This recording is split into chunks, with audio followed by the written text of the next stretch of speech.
Bonjour, je m'appelle Ricardo Alexis, j'ai 21 ans. Je suis triple champion de France et 4e mondial en enduro VTT. Et ça, c'est ce que je fais.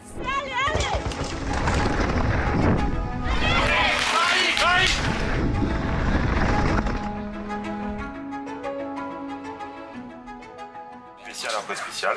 Bon, t'en as fini une, tu traces à l'autre, tu te focuses sur l'autre. Aujourd'hui, c'est formation. On le fait du mieux qu'on peut, mais c'est formation. C'est bon, pas de pression. Ouais, j'ai commencé le VTT en 5e. Je vous avoue que j'ai commencé le vélo parce que j'avais pas envie d'avoir cours le vendredi après-midi.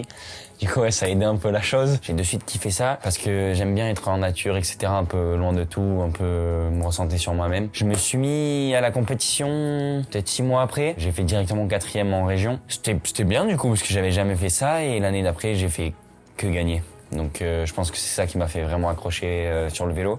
Mais j'ai un besoin, vraiment un besoin de faire du sport. Sinon, je pète un câble et j'avoue que je suis plus trop le même. Multi, bonbonne, chambre à air. Attache rapide, elle est sur le vélo. Je suis chaud. Je suis protégé. Allez Alex, hein. Flo roule bien. L'enduro e-bike, c'est de l'enduro électrique avec des spéciales où il faut faire le plus vite possible les spéciales et c'est un peu comme du rallye. J'étais en catégorie de moins 21 ans l'année dernière, la première année en élite. J'ai pas pu être payé parce que l'industrie du vélo est là des hauts et des bas en ce moment.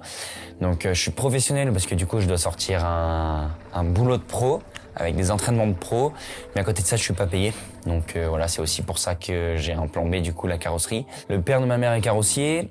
Mon père est carrossier et du coup là je finis les examens pour être carrossier. C'est un métier que j'ai toujours voulu faire. J'ai toujours aimé les voitures. C'est compliqué aussi d'allier ça par rapport au vélo parce que j'ai entre 22 et 35 heures d'entraînement par semaine. J'ai les cours. C'est une vie pas trop simple depuis 2 ans.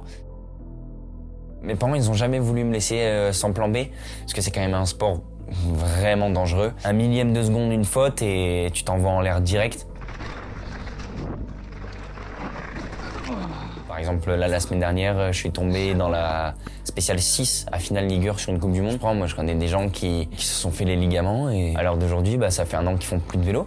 Pourtant, ils étaient extrêmement bons et professionnels. Je touche du bois pour pas que ça soit comme ça, mais si un jour je tombe et que je me déboîte, j'aurai au moins la carrosserie à côté. Je serai pas sans rien.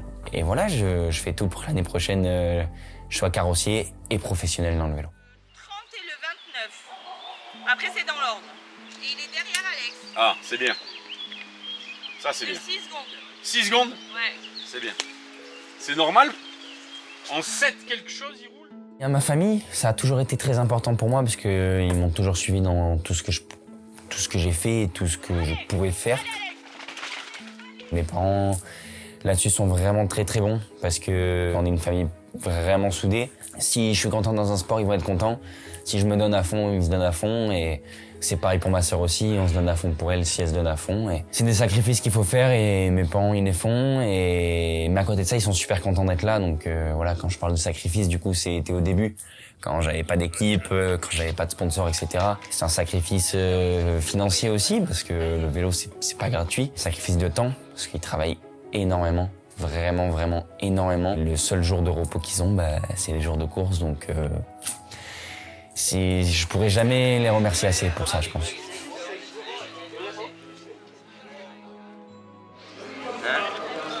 On est en vacances. J'ai la copine et on peut pas faire mieux que ça, je pense. Elle est vraiment importante aussi. Elle comprend, elle voit et elle ressent ce que je ressens parce que quand je fais des mauvaises places, du coup ça met un mauvais mood entre guillemets. J'en parle énormément avec elle, elle me donne énormément de conseils. Elle m'aiguille sur certaines choses et quand je vais pas bien, elle est là et quand je vais très bien, elle est là aussi. Donc et c'est une partie intégrante de ma vie et comme la famille. Et le fait qu'ils soient là, c'est quelque chose vraiment qui me tient à cœur. Et je sais que s'ils sont là, je vais encore plus donner de moi-même. Les objectifs à court terme, c'est le championnat de France ce week-end et de passer le CAP le 30 mai. Et après ça, j'ai encore 5 Coupes du Monde à faire et les championnats d'Europe de méga avalanche que je compte pas laisser à quelqu'un d'autre. Donc c'est une bonne année riche en émotions et en temps. Si vous voulez nous suivre tout au long de notre périple, ça c'est les réseaux sociaux du team et ça c'est mes réseaux sociaux. Mes réseaux sociaux. Dis au revoir. Dis au revoir, c'est bon. Ciao les gars. Allez, parfait, let's go.